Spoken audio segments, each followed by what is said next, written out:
Hi, everybody. Good evening and welcome to Lurking for Legends. Lurking for Legends is a live interactive show in which historical suspense author Christy Stratos and I speak with people from all walks of the publishing world. Being a live event, we invite our viewers to chime in with questions and comments for our guests or just to let us know how you're doing. Tonight, I have the privilege to introduce Cendrine Marrouat. Cendrine is a poet, photographer, digital artist, and multi-genre author of more than 30 books. Wow, that's awesome. She created and I'm not going to say this name wrong too, Reminigram and Sixku, and co-created the Kindku. I'm going to have to ask you about those names. And Pareiku. Cendrine is also the founder of PoArtMo Collective and the co-founder of Auroras Blossoms. Welcome to the show, Cendrine. Thank you very much. I'm happy to be here. And I apologize, and I was apologizing before we went live, but I'm going to screw your name up, so I'm going to try not to say it too. So why don't you, before we get any farther, you let everybody know how to pronounce your name. Okay. Marrouat. Cendrine Marrouat. Awesome. And that is that France French? Is that Quebec French? Or? No, France. I was born and raised in France. Oh, interesting. And I moved to Canada in 2003. So oh, wow. A long while.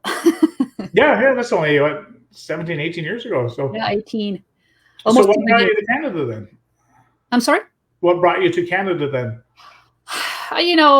Back in the early 2000s, I was completing my studies. I'm a former English major. I wanted to see something else. I wanted to travel. And my best friend actually lives in Canada. So she was spending a few months in France because she was trying to learn French and she wanted to try and live in France originally, and then she didn't enjoy it. Long story short, I told her I wanted to travel and see Canada, for example, and she said, well, come and try and live with me for a while and see how you like it, and then if you decide to stay. I came here and I never left. And you ended up in what we like to know, and I guess everywhere else in Canada, we call it Winterpeg. Yes, where we have two seasons. Yes. Winter and construction season. Exactly, yeah. Winnipeg. That's most of Canada for sure. Yeah. Winterpeg or Windypeg, depending on the side of Canada you're in. I want to say some other things too before we started, but I just find that interesting that, and we'll get into this later, that you are a co-author with someone from England. Yes, David. But I'm assuming you didn't know that person when you were over in France. No. And now that you're in Canada, half a world away, you guys have teamed up and. Yeah, it's very interesting because the way David Ellis met was, completely fluke. I was looking for someone to interview me. I was looking for interview opportunities to promote one of my books that released in the mid 2010s. It was a photography book at the time, and I did some research and I found David's website. And what struck me initially is how supportive he was of independent authors. As a former journalist myself, and I've a huge experience interviewing indie artists from around the world in my previous life, I knew exactly what I was looking for in an interviewer. So as soon as, I emailed David, and as soon as he responded, I was like, oh my God, this guy is so professional. I could sense he was really, really a great person. And we got along right away. He interviewed me. We had a blast and we kept in touch. We connected over Facebook and, we started chatting, and that's how things got started, really. But we've never met before, but we get along famously. He's a fantastic guy. Yeah, we have him on here. Out there. Yeah, and I just want to explain to the viewers that, and I meant to do this too, that Christy Stratos can't be here tonight. She's had a wicked thunderstorm, I guess, and knocked her power out. She texted me about half an hour before the show started saying that her power's out, and she had a little crying emoji. She so wanted to be here tonight. So, and the disconcerting part is the way we do our Lurking for Legends is 1 week we're on her Facebook account and 1 week we're on mine. This week we happen to be on her Facebook account.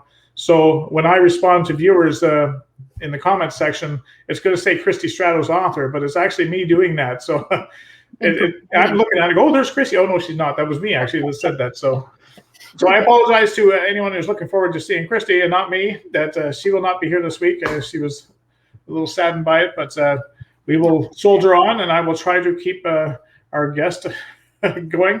So why don't you start by telling us a little bit about your books and everything else and how you got started? You said you've been writing for a while, but you were talking about being published in 2010. And to me, you seem like a very experienced writer, because I didn't actually publish a book till 2018. Yeah, I've been at it for a long time. I actually started self-publishing my books in 2006.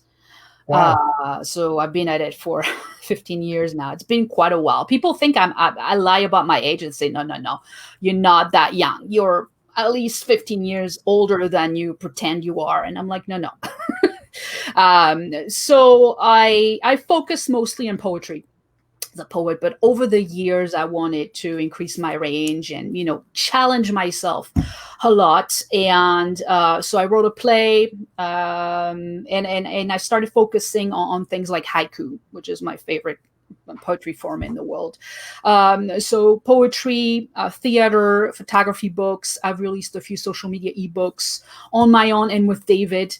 What else have I done? Photography books, theater, social media, and I tried my hand at humor as well. Last year I released a funny book. That book is interesting because when I worked as a social media coach, I used to receive so much spam. I used to receive 1,500 emails at the time because I was a journalist, a social media blogger. I was a social media coach, and so on and so forth. And all the spam I received was like, oh my God, this is crazy. But instead of looking at it like, I'm going to get rid of it, it's crazy, I started, looking at it in a humorous way and thinking, you know what? It's hilarious. The pitches that I receive from spammers, they know what they're doing. They spam me, but it's hilarious. What I'm going to do is eventually I'm going to do a book. So I'm going to keep the spam I receive, select my favorite spam emails, and then, add humorous responses, because I think I have a good sense of humor sometimes. So I added my own responses, and I made a book out of it. It's a short book, but it's a funny book. It was hilarious to make and so relaxing to make, because they're wasting my time. So I'm gonna make most of that wasted. That's time. awesome. So that was a funny book to make. But I'm hoping to make a second volume, because really I have so much spam. That's great. No, that's an awesome way to take advantage of that. So I know you mentioned you like writing haikus. That's your favorite type. CJ Davidson asking, what kind of poetry do you write? So other than haikus, I started like everyone else, dabbling in different types of poetry. And what really struck me is that I'm not good at writing long poetry, descriptive poetry. I suck at description, and it's not because English is not my mother tongue. It's basically because it's my style. I love short, punchy styles. And so I got interested in the haiku around, I would say 2008, 2009, studying haiku, reading haiku, and starting writing haiku. At first, of course, I sucked because I needed practice. But I mostly write haiku. And then I wanted to challenge myself, because even though I like the haiku, once in a while I like change. So I decided to create my own poetry form as a starter, which is the Sixku, which is a 6-word poem based basically on the haiku. You follow different ideas from what you would do with a haiku, but the Sixku must be inspired by an image, because I wanted to play with all my strengths as a photographer. So haiku and photography, you get Sixku. But instead of counting in syllables like you would do with a haiku, the Sixku is really about, 6 words. So it's a 3-line poem like the haiku, but with words on each line, specific kind of words. So it's the Sixku, and it's spelled Sixku, but because I'm French and it's poetic license, I decided to say it's a Sixku, because 6 in French is pronounced as six. There you go. So a 6-word poem. So you have 3 lines. So I would assume, doing the math, that's 2 words a line. No, it's not exactly that. So you would have, so the first line would be the first idea. So it would be 1 or 2 words. You would have the second line, which has the second idea and 2 or 3 words. And the third line would have the twist and the surprise that like you would find in a haiku, with the remaining words. That's basically the way it works. 6 words though. That's amazing. No, it's fun. Yeah, the tricky part is that you have to use an image. So you have to use the words that work with the image. That's basically. Oh, I see. Okay, so the image is doing a lot of the telling, and then you're just kind of okay, that makes more sense. I'm thinking, how can you tell a little story, like even a poem in 6 words? But that's very interesting. I never heard of that before. So you also you mentioned, and I think I'm kind of getting. I think this kind of like, and I can never say this word right either. NaNoWriMo. You talk about PoArtMo. That's basically the same thing, but it's to do with photography or artwork? PoArtMo is an artistic movement that we created with David last year, and it stands for Positive Art Moves. Which is based on what we've been doing with Auroras and Blossoms that we created 2 years ago, which is a platform dedicated to positivity and inspiration in the arts. So PoArtMo is basically a way to invite people to create positive and inspirational art all year long. It's open to all types of artists at every level in their career, whether amateur, professionals, whatever they want to do. And our flagship publication, Auroras and Blossoms, is actually the PoArtMo anthology, it's a yearly anthology where we feature poetry, short stories, 6-word stories, essays, flash fiction, photography, paintings, and drawings. So PoArtMo is linked to Auroras and Blossoms. So it's a movement dedicated to positivity and inspiration, because the world, God knows, the world needs positive and inspiration these days. For sure. So PoArtMo is actually your movement. It's not something that you guys take part in. This is something you guys have actually started. No. We based that on NaNoWriMo to give ourselves an idea, because originally we just wanted to do it for 1 month, which would be June. Right. But then we realized it doesn't really make sense to just focus on the month, because people are stressed out. NaNoWriMo is stressful for many people. They take part in it every year, but then they're like, oh, I have to write, I think it's 30,000 words or something like that. 50,000 words, I think, in November. I think April might be a little less. Yeah, so it's crazy. And I did NaPoArtMo as well, which is National Poetry Writing Month, or PoArtMo, Global Poetry Writing Month. It's stressful. Honestly, it's stressful to be like every day. So if you do that, you use the concept and you spread it over a year, it means that people can create whenever they want, whenever they feel like it. If they just want to do it once, that's fine. If they want to do it every day for a year, that's fine. All these movements are fantastic because, they challenge you, they put you out of your comfort zone. But for some people, it's too much to be able to do it every single day. It's way too much of a commitment. Life happens, right? Mm-hmm. So that's why PoArtMo it's a fun artistic movement, really, that we enjoyed creating. And we published the first volume of the PoArtMo anthology last year.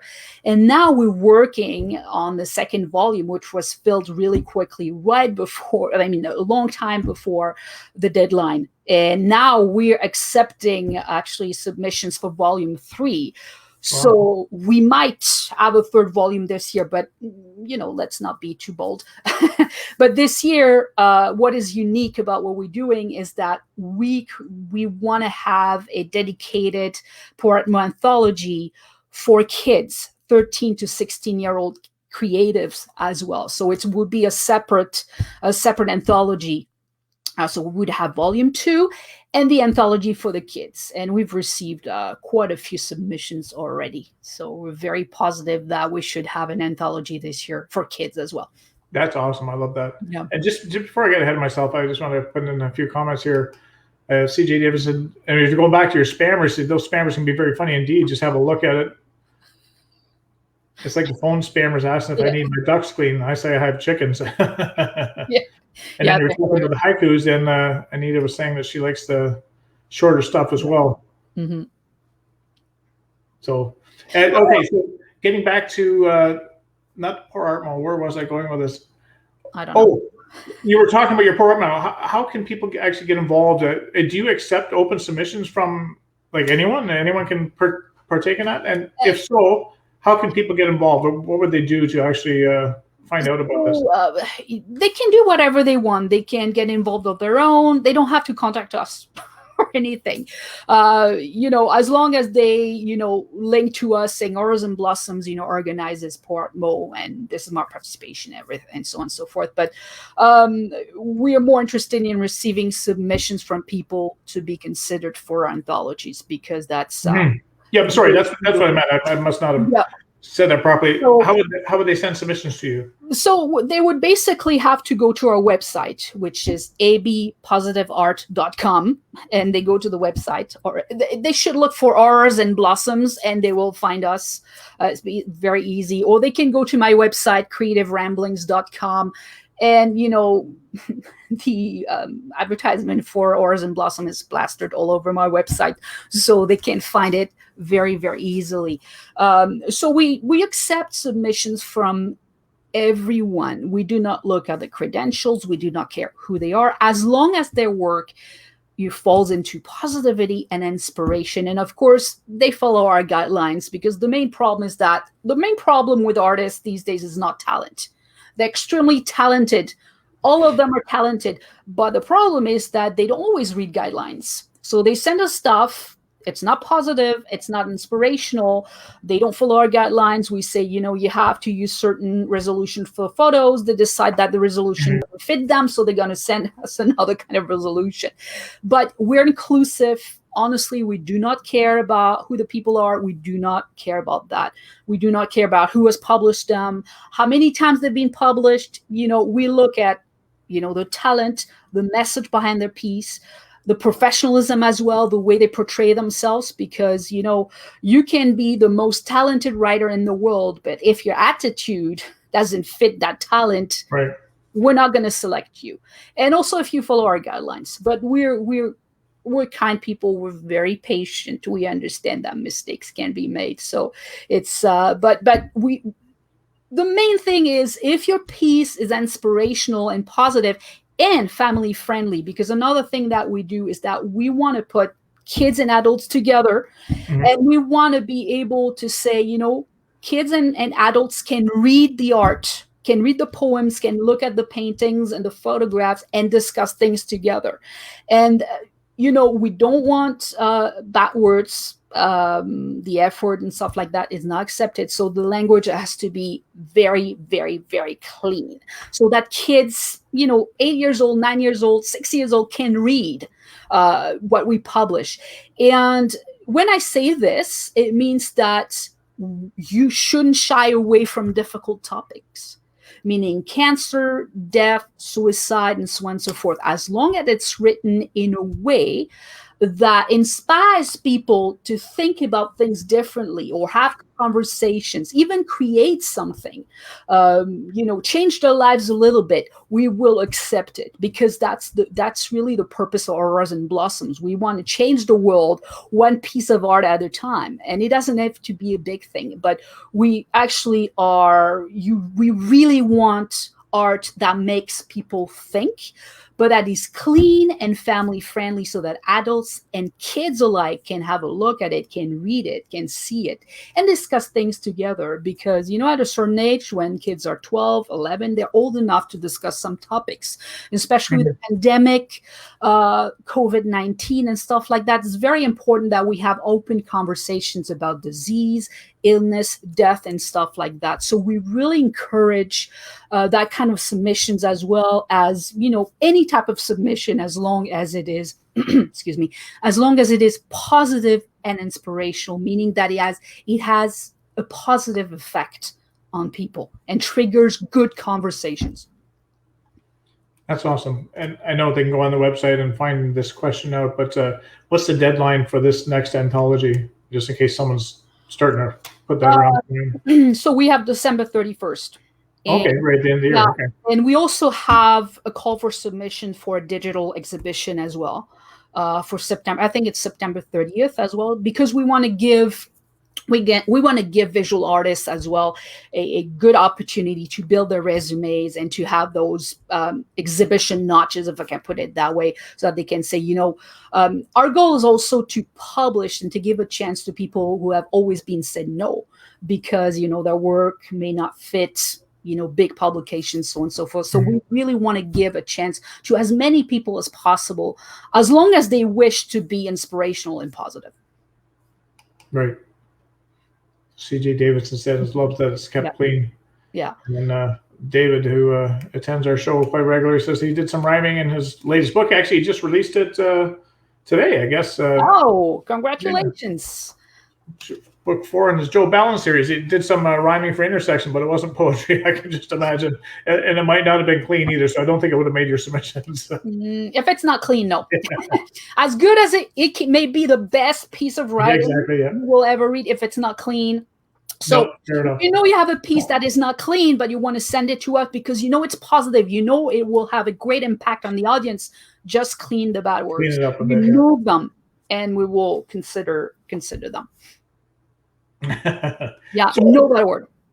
Now, I discussed this briefly with you before we went on air, and we talked about Patterson the heck out of your career, and that's something I hear. I cleaned that up. See, that's not actually the way that says. It's supposed to be, anyway.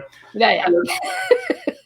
I briefly spoken with a couple authors about they're fantasy authors as well, and they have this wonderful universe. I have my own wonderful universe, and we've thought about collaborating, so we can put more content out.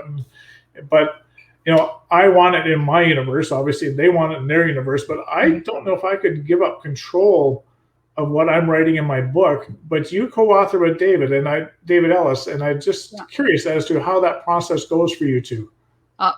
Awesome. I've collaborated with many people in my career, but so far David has been the best business partner and artist I've partnered with. It works if you place, boundaries and you agree on certain terms. It doesn't work if you just like, oh, let's do this and blah, blah, blah. It's going to work. You have to set the boundaries. You have to set the rules. You have to agree on things. And that's why, and it's the same as doing any other sort of business, anything else, honestly. And you have to remember that it's not because you guys have the same ideas that going to work out. You have to know the person at least a little bit. You have to agree on different things, such as what is your work ethic? How do you work on your own and with other people? What are your expectations? What are other authors' expectations? The person who's going to work with you is going to be one of the most important persons in your artistic career at that moment. So you have to select that person very carefully. So before you jump on the bandwagon and say, oh yeah, I like you, let's do this. Let's just sit down and discuss the parameters, the factors, and whatever we want to achieve together. And you will know as soon as there is something you disagree on, and the way you disagree on things, you'll automatically know if it's going to work out or not. And the reason why David and I have such a great partnership is not that we have the same idea, or we share automatically the same concepts or things like that. It's because we know that we can disagree, but talk about it and be smart about it and actually use that to our advantage. And that's how it works, because as friends as we are, we don't always agree on everything. And, we work thousands of kilometers from each other, which could be hard. And I'm 6 hours behind him. So I live in the past. Right. And I live an hour away from you. So I live in the past as well. But having a business partner or a co-author can be the greatest thing in the world, but it can also be the worst thing in the world. It can turn into a nightmare. And I've seen so many artists say, oh yeah, I'm working with this person, that person. They didn't get to know them. And as soon as a problem arose, they realized, oh my God, I'm stuck with that person. And what am I going to do? I wasted my time and I lost my work, and that person may take it with them. So that's why it's very important to set the boundaries and the rules and exchange emails, because you have to know that emails are valid legally. So it's like a sort of contract. So you exchange emails, you do everything in writing, so that if a problem arises, then you have everything in writing and the person cannot leave with your work or anything. I cannot really give too many pieces of advice because, for example, I don't write novels. So I've never collaborated with anyone on novels or long piece of work. So David and I have just done poetry, and okay. I can find the word. I bring the photography because I'm a photographer as well, but I'm the one in charge of the formatting. Then he edits and so on and so forth. But I'm the one putting the books in draft to digital and taking care of the financial stuff and so on and so forth. So I'm really lucky in that sense because he trusts me. He trusts me, and I mean I would trust him in exactly the same way because we are at that point in our lives where we have found the ideal business partner to work with one another. But I worked with other people and it didn't work out because people didn't want to work we're not like David in the sense that we're like, oh, let's do it in writing and let's do everything legally and in a good way. Let's organize everything well. The other people were like, oh yeah, let's do it, or verbally. And we never had a written agreement. And that's why it didn't work out, because people did things and I'm like, that's not the way it works. Well, we're friends, blah, blah, blah. And I'm like, no, that's not the way it works. There's no friends here. We're not friends anymore. We're co-authors. Right. We're co-creators. So you have to be, and people have to be really careful, because now we work with a lot of technology. We tend to forget that there's a difference. You can be friendly and you can be personable. In business, you cannot be friendly. You can be personable, respectful, professional, but being friends is just an option. So it certainly makes it tougher for sure. Yeah. So it's very important to be careful about the settings and the agreement that you have. That's the only way. It doesn't mean that it's going to run smoothly all the time. That's not the way it works. But, you have to be very careful what you get into and make sure that you know the person a little bit, so you don't find yourself in a very uncomfortable or challenging situation. Yeah, for sure. I'm sure you need some trust in there and some flexibility. Oh, yeah, absolutely. And the CJ saying it's so important to talk things out. Success depends on it sometimes in many aspects of life, not just co-authoring. So, it's I think it's common sense at the end of the day where, you're going to have different opinions, and be able to just, speak, talk them out rationally. And so, and Wanda January saying, I have a hard enough time with editorial edits and change suggestions as it is. I can't imagine giving up control beyond that. You wouldn't automatically give up control because it depends on what you have in the contract with that person. I think the difference in what we're talking about here is because you guys are doing anthologies of poetry and pictures and stuff. Yeah. Whereas I think some of these authors are coming from the point of view that we're writing a story together. So I think it'd be different. I'm writing about a guy named Silurian, and all of a sudden I know him intrinsically. I know how he thinks, and all of a sudden you make him do something totally off the wall, and I'm going, whoa, wait a minute. That's not Silurian. So I can see it being tougher doing it a fictional piece for sure. Yeah. That's why you have to be very careful. Yeah. What you get into, especially when it comes to novels and longer piece of work. I mean, if I were to write another play, because I wrote a play, if I were to write another play with a co-author, that would be a very different thing. I would be extremely careful who I get into that kind of partnership with, because then it means we're mixing both our words, and then of course it's a different story altogether. So you have to choose the partner or partners, the co-authors, very, very carefully. But if you have an agreement and stuff like that, then it makes things definitely easier, because people, when they're stressed out, people tend to go into all sort of lengths to prove you that you said something that you actually didn't say, because they don't want to put in a wrong, and they don't want to be told you're wrong. I said that, but you didn't understand that way. When you have an agreement, no one can say you were wrong. I am right. This is the agreement. This is what's written in the agreement. And, you cannot question anything because of that. So yeah, an agreement, contract, sort of. Yeah. So how many books have you co-authored with David then? I've just got the website open here, and I'm 7. Let me count. 7, 8, 9. Oh wow. 9 or 10. 9 or 10, I would say. Yeah, 9 or 10. Yep. Okay. Yeah, that's awesome. Yeah. And so when you guys co-author stuff, like you set up deadlines, and how do you go about doing that? Because we don't all work the same speed, right? Yeah, it's. David is very flexible. He used to be up in the middle of the night, so I told him, "Can we work?" He's like, "Yeah, I'm up." So, he's very good for deadlines, but once again, it's an exceptional case because we get along so well, and we're very good friends too.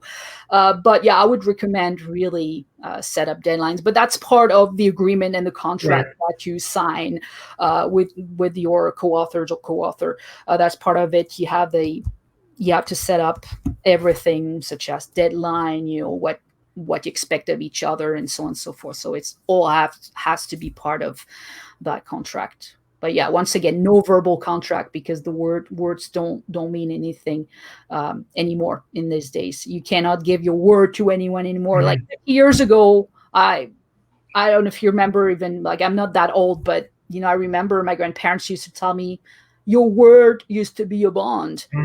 And about 10 years ago, this completely disappeared. You cannot trust people just by verbal agreement anymore. That's absolutely impossible, because they forget, unfortunately. Yeah, for sure. But yeah, that's interesting. So if you had to do one thing full time, like you dabble in poetry, and I shouldn't say dabble, you do poetry and photography, and you're into Auroras Blossoms, and I guess that's a mixture of them. What do you like to do most? Do you prefer the poetry? Do you prefer the photography, or is it just hit you at different times and that's what you want to do? It depends on my mood, really. I have no preference. I took a long break from poetry because after my 5th book in 2010, I was like, I'm a little tired of poetry. I want to do something else with my life. I want to try different things. And at the time, I had written my play as well, In the Silence of Words. So I'm like, I want to try something different, but I knew it wouldn't be poetry. I still loved haiku. I've loved haiku for years, but so I started doing photography. So I practiced for 4 years, because before 2010, I had no clue how to take a photo. I just took photos, and people told me, "Oh my God, you're good." I'm like, "Oh, okay." Just hit the button. But so I practiced for 4 years, and then launched my career as a photographer in 2014. And since then, photography has opened doors for me, and I gained a lot of self-confidence. I gained a lot of confidence in myself through photography. And I went back to poetry actually in 2018, I think, something like that. So it was a long break. And going back to poetry actually opened the door to so many different things for me as well. So I started creating my own artistic forms. There was David and Auroras Blossoms, PoArtMo. There was the collective that I created in 2019, which is now the PoArtMo Collective, which is a collective of artists, David, myself, and another artist. Right now, there are 3 of us. So mixing photography and poetry has really opened doors for me in terms of it has increased my inspiration, increased my creativity. Never been as inspired as I am now. And between 2010 and 2015, I didn't release any book. And then everything went downhill. Starting in 2015, when I started releasing my photography books and so on and so forth. And then after a while, I'm like, yeah, photography is nice, but I want to do something a little more challenging. So I'm like, oh, I'm going to add photography and words together. So I started doing writing poetry based on my own photography. And the benefit of having your own photography is that you don't need to worry about copyright because you can use your own photograph when you're a photographer. So that's a good thing. So I mostly only write to my own photography now. And one thing I had always wanted to do was to write short stories. But as I say earlier, I pretty much suck at descriptions, and even writing short stories was hard for me. So I'm like, flash fiction is a good thing, but it's still too long for me to write. I don't have patience to write such long pieces. Even if it's 1,000 words, it's not much, 1,000 words really. But I'm a very, very, very slow writer. That's the big issue with me, slow writer. And it's not because English is not my mother tongue. I'm a very slow writer, period. And if I don't have a title, I cannot start working on anything.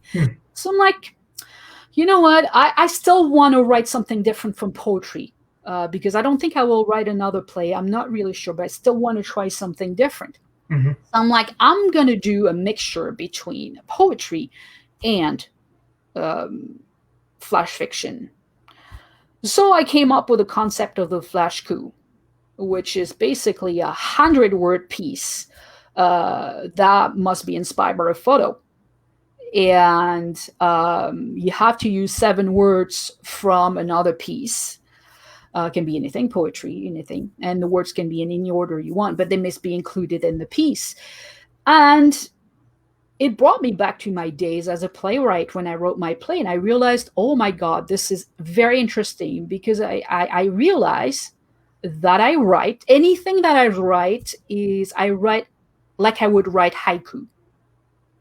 This is my style. It's short, punchy, and I love letting the unsaid between the lines reveal the message, basically. And that's why I love theater so much, and that's why I love haiku so much. But because both the haiku and the theater, when they're done well, you have to read several times to actually understand the meaning and the emotional involvement, the energy behind the piece to actually understand. The best haiku are the most simple haiku you can ever read, but there's so much emotion hidden behind the words that you're like, when you finally get the message, you're like, whew, it hits you. You're like, wow. So yeah, I've realized very recently that my style, I knew my style. I love my own style because otherwise I wouldn't write it, obviously. But I've really realized, like over the last 2 years maybe, that my style is just, I follow the haiku. The spirit of the haiku is the way I write, which is interesting. And that's how I wrote my play. You know, I wrote an article on that for my book tour right now because I have a book tour for my play that I relaunched very recently, In the Silence of Words. And while I was writing the article, I realized, yes, I've always written everything that I've written has been following the spirit, the essence behind the haiku, because that's the way I write. It's a very interesting way of seeing things, but it makes complete sense. It explains why I suck at descriptions. I can write descriptions for the life of me, and I'm a writer. Go figure. So I got a couple of questions coming in here. I'm just because this one kind of ties into what you're writing or talking about. We'll just go with this one first here with from Anita Stewart. She said, have you ever tried a high bun? It's a haiku and short prose together. Yeah, I've tried that.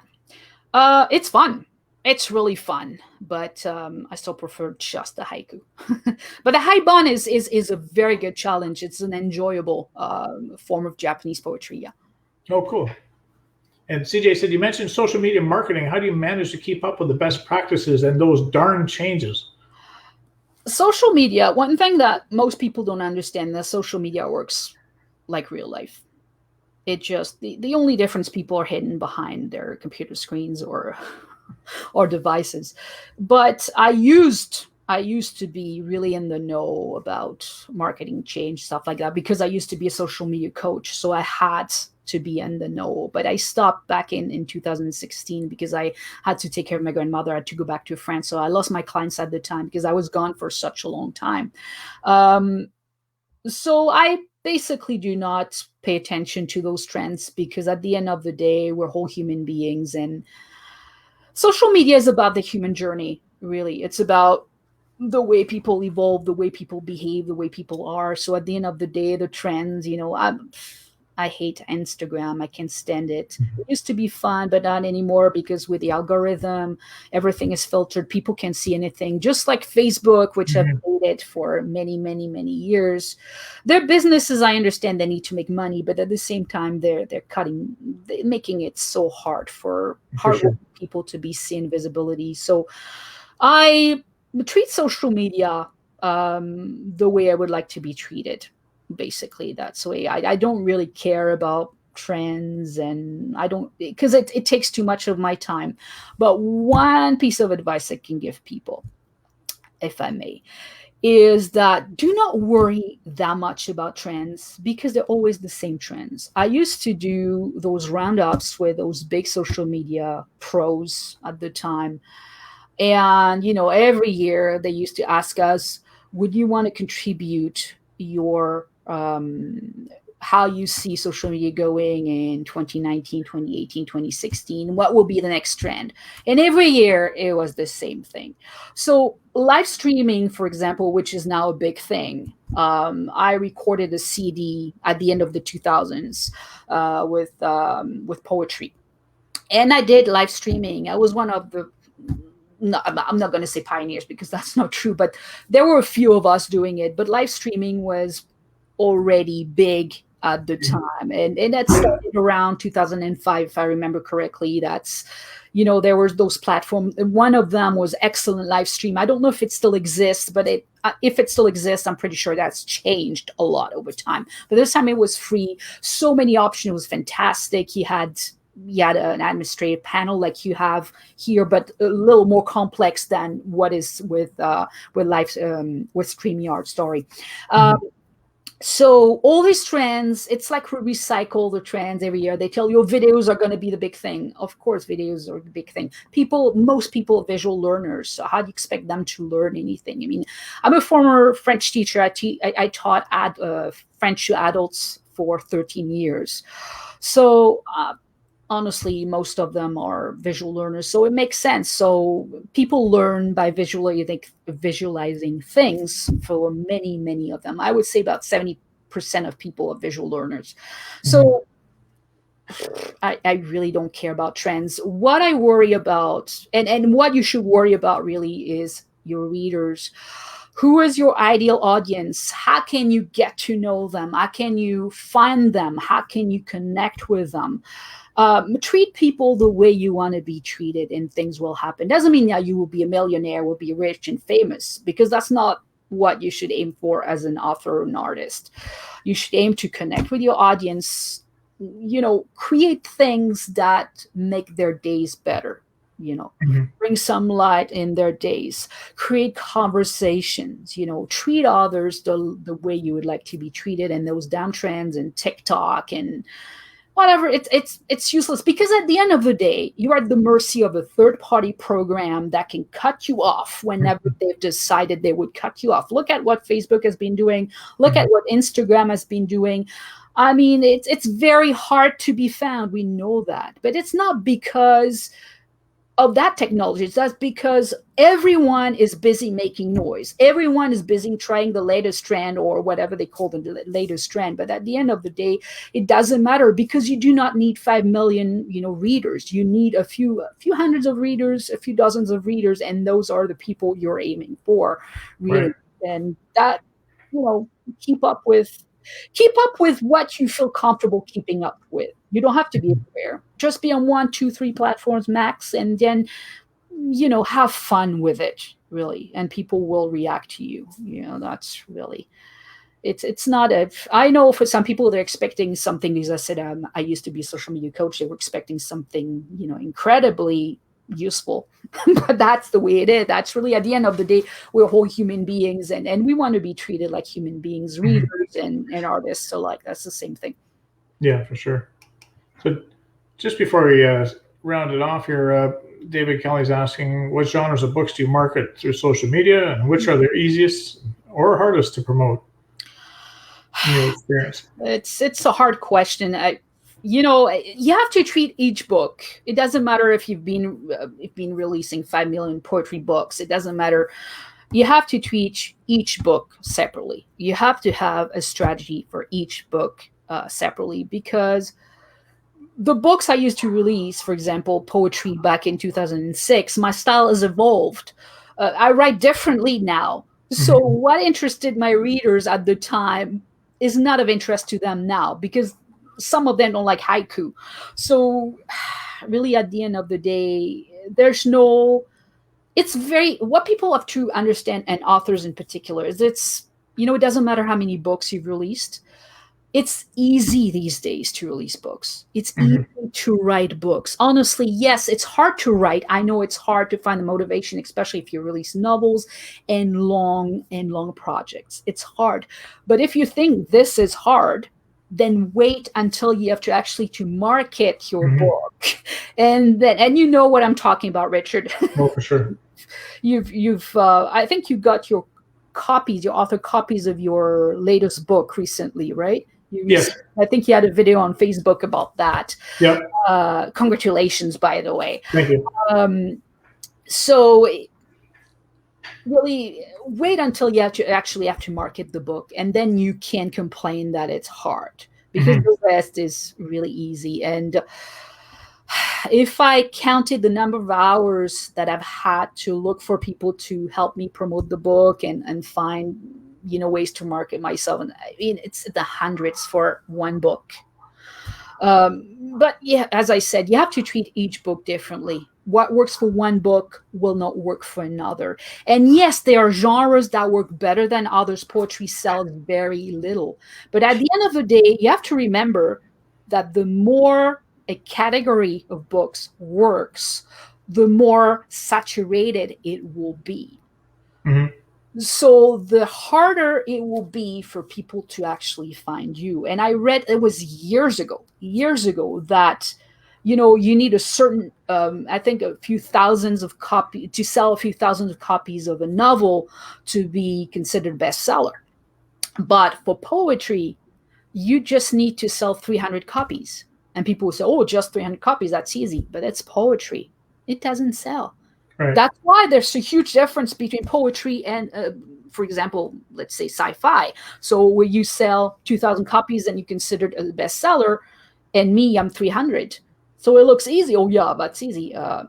Go market a poetry book. Go sell a poetry book. Then let's talk about it again.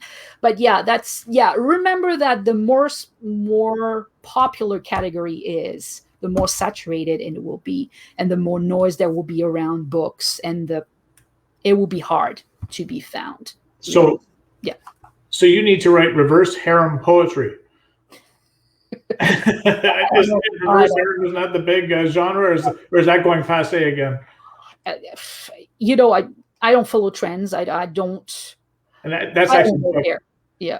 After the book is published, the work begins. Yeah. Oh yeah. The book. Anyway, we could talk to you all night about these things, but I don't want to keep you longer. We've already kept you longer than we should. So, before we let you go, two things. Where can we find you if someone's interested in looking for your poems and everything else that you're doing? Where's the best place for people to find you? Oh, they can stalk me after tonight. No, I'm kidding. So they can go to my website, creativeramblings.com. I'm just going to give my blog because my name is so hard for people to remember. So creativeramblings.com. So that's where people can find my books. Caroline's posted that up there earlier in the comments and people want to check it. Yep. Sorry, go ahead. Yeah, no. I can chat with people after the interview, so that's no problem if they want to ask me questions. If they want to find me, I'm the only Cendrine Marrouat. So just copy and paste my name. You see on the screen. Pay careful attention to the way it's spelled, and then you type Cendrine Marrouat in Google search, and you're gonna find me because I'm the only Cendrine Marrouat out there. I'm unique, so I cannot hide. I will have to use your name in my fantasy books then. Why not? Then I'll know you're talking about me. I'm going to be like, oh my God. Well, I'll be nice, but I just, whenever I create a new character, I always, I type in Google, because I dream up these names on my own, and I just throw some letters together. That sounds cool. And then I type it into Google, and all of a sudden, there's a million hits. Oh, gee, everyone's got that name, and I've never heard the name before, so I got to come up with something creative. But if that's the case, then I'll have to use, and I'll never be able to pronounce it, so maybe that won't work. But Cendrine Marrouat. Yes, excellent. You tried to coach me earlier, and that's as good as I can get. Very good, very good. Well, I'm lucky because originally my mom wanted to call me Cinderella, which is in French. I could have pronounced that. No, but no thanks. I would have changed my name. Cinderella, I mean, really? No, not at all.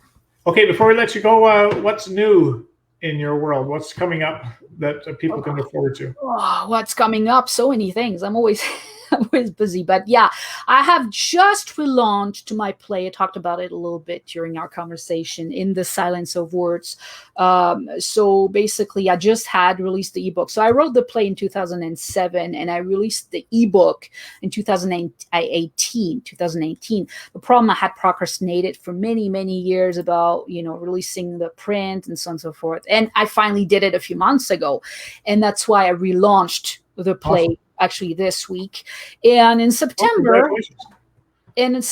I have a new book coming out, which is titled After the Fires of Day, which is a collection of haiku inspired by two of my favorite authors, Khalil Gibran and the French poet Alphonse de Lamartine. So the book is inspired by the energy behind their words, and it's a project that I wanted to put out there for a very long time. So this book is available as an ebook, is a print book, and is available for pre-order orders, and will be out on September 7th, 2021. And the name of that book again is? After the Fires of Day. Awesome. And it's under your name, Cendrine Marrouat. Oh, perfect.